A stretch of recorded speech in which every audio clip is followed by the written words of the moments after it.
Hi, this is Priya. Welcome to AJ News. ఆంధ్రప్రదేశ్లోని రాజమండ్రిలో జాలర్లు ఓ మహిళను కాపాడిన దృశ్యాలు సోషల్ మీడియాలో వైరల్గా మారాయి. వివరాల్లోకి వెళ్తే రాజమండ్రికి చెందినటువంటి 40 సంవత్సరాల దూడల నాగలక్ష్మి అనే మహిళ కుటుంబ కలహాలతో రాజమండ్రి రైల్వే బ్రిడ్జి నుంచి గోదావరి నదిలోకి దూకింది. అయితే వెంటనే గుర్తించిన స్థానికులు పోలీసులకు సమాచారం అందించారు. పోలీసులు సైతం వెంటనే స్పందించి స్థానికంగా ఉన్న జాలర్లకు విషయం తెలిపారు.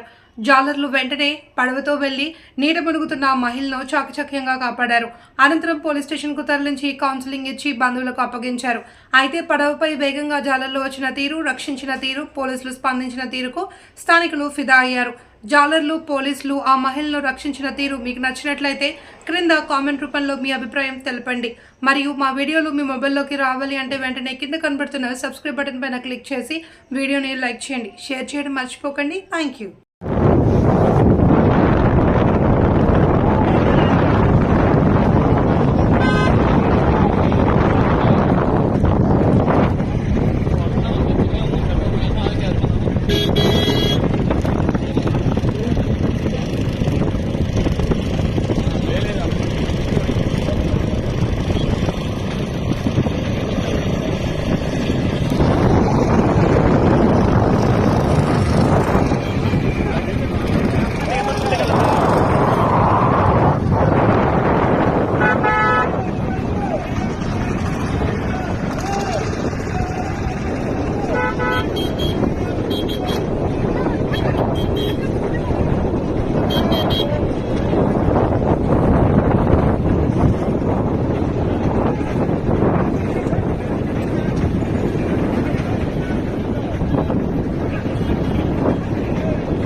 దొరికిందమ్మా అది దొరికింది చూడండి ఇక్కడ